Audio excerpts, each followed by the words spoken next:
Kalau kita pengen doanya powerful, melahirkan mukjizat dan keajaiban, adalah at-thiqah billah. Harus percaya sama Allah.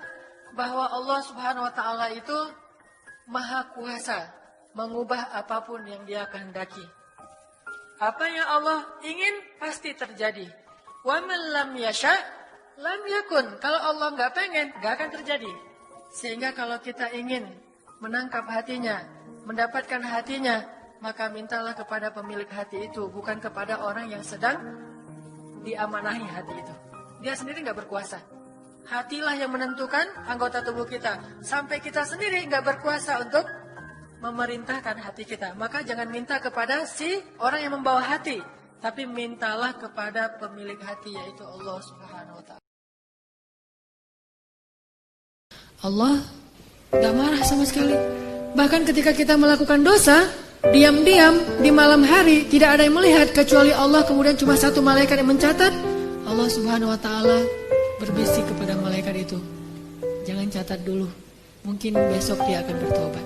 Dan jangan kabarkan ini kepada malaikat yang lain. Allah kalau kita buat dosa diam-diam, Allah tutupi aib kita, gak mau ngasih tahu kepada yang lain. Tapi begitu kita taubat, Allah langsung mengatakan, wahai para malaikat, lihat hambaku itu, dia bertaubat. Giliran kita beramal soleh, Allah umumkan.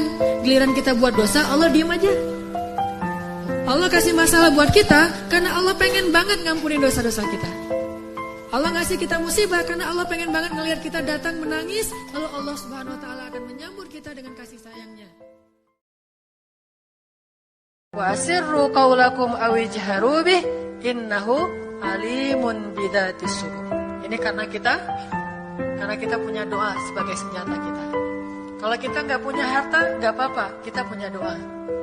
Kalau kita tampangnya biasa-biasa, nggak apa-apa, kita doanya luar biasa. Kalau kita ngerasa kayaknya nggak punya sesuatu yang menarik, nggak apa-apa, doa kita itu menarik di sisi Allah. Pokoknya kalau kita nggak punya apapun, nggak punya modal apapun dalam hidup, kita punya Allah subhanahu wa ta'ala, tinggal minta sama Allah. Sal tu'toh, mintalah, Allah akan kasih. Wa idza sa'alaka ibadi anni fa inni qarib.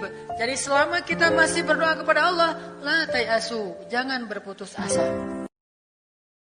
Gak mungkin kalian akan bahagia kalau kalian mencintai sesuatu melebihi cinta kalian kepada Allah dan Rasul. Gak mungkin kalian akan dapat apa yang kalian inginkan kalau kalian mencintai seseorang atau sesuatu melebihi cinta kalian kepada Allah dan Rasul. Itu gak mungkin. Bukan hanya gak mungkin, bahkan Allah mengancam dengan sebuah ancaman, fatarabbasu, hati-hati kalian, kata Allah. Artinya gak boleh seorang hamba itu menduakan cintanya kepada Allah dengan cintanya kepada makhluk. Itu gak boleh. Kalau dia mencintai makhluk, harus karena Allah. Kalau dia mencintai makhluk bukan karena Allah, Allah bilang fatarabbasu, hati-hati. Kenapa kita gak berani bertaruh untuk Allah? Ini masa depan nih saya pertaruhkan nih. Kalau saya gak pacaran, apakah saya tetap akan bisa menikah? Taruh aja taruhannya sama Allah. Allah bilang, siapa yang istiqomah, kami tolong dia. Kalau saya putusin, ntar dia sama yang lain gimana ya? Gak usah khawatir, udah aja pertaruhkan masa depan kita sama Allah. Sakit, Allah kasih dia rasa cukup. Sendiri, Allah kasih dia rasa cukup. Yang membuat kita sengsara itu bukanlah kita kekurangan harta, bukanlah kita sendiri, bukan kita dalam keadaan susah atau banyak penyakit. Yang membuat kita sengsara itu hati kita tidak cukup merasa bahagia. Terlalu kecil ruangnya untuk kebahagiaan, sehingga kita selalu merasa hampa. Sedangkan orang yang Allah cukupkan, mungkin dia adalah orang yang Allah uji dengan penyakit sekian belas tahun tidak sembuh seperti Nabi Ayub. Mungkin dia orang yang Allah uji dengan kehilangan orang-orang yang dia cintai seperti Nabi Yakub. Mungkin dia adalah orang yang diuji dengan harus meninggalkan orang yang paling dia cintai seperti Ibrahim. Tetapi Allah cukupkan hatinya dengan kebahagiaan. Hasbunallah. Tidak ada yang lebih berharga bagi kita daripada Allah. Maka siapapun yang memberikan hatinya lebih dulu kepada makhluk sebelum kepada Allah dan Rasul, siap-siaplah untuk sengsara dan kecewa. Berikan hati kita kepada Allah dan Rasul. Setelah itu Allah yang akan memberikan hati itu kepada orang yang paling layak untuk kita.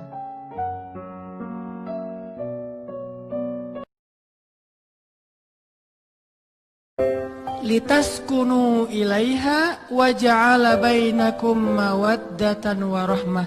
Allah memberikan cinta itu, mawaddah dan rahmah itu setelah nikah, bukan sebelum nikah. Jadi kalau ada yang bilang cinta sebelum nikah, pasti itu bukan cinta yang dari Allah. Tapi kalau dibilangnya cinta setelah nikah, I love you, setelah nikah itu insya Allah cintanya karena Allah. Jadi pakai baper itu setelah nikah. Kalau sebelum nikah nggak usah. Menilai atau mau nikah itu menilai calon itu jangan pakai perasaan dulu, tapi pakai iman. Karena kesolehannya, karena kebaikannya, karena ketaatannya, insya Allah dia yang akan menjadi bidadari kita nanti di surga atau menjadi pangeran kita nanti di surga.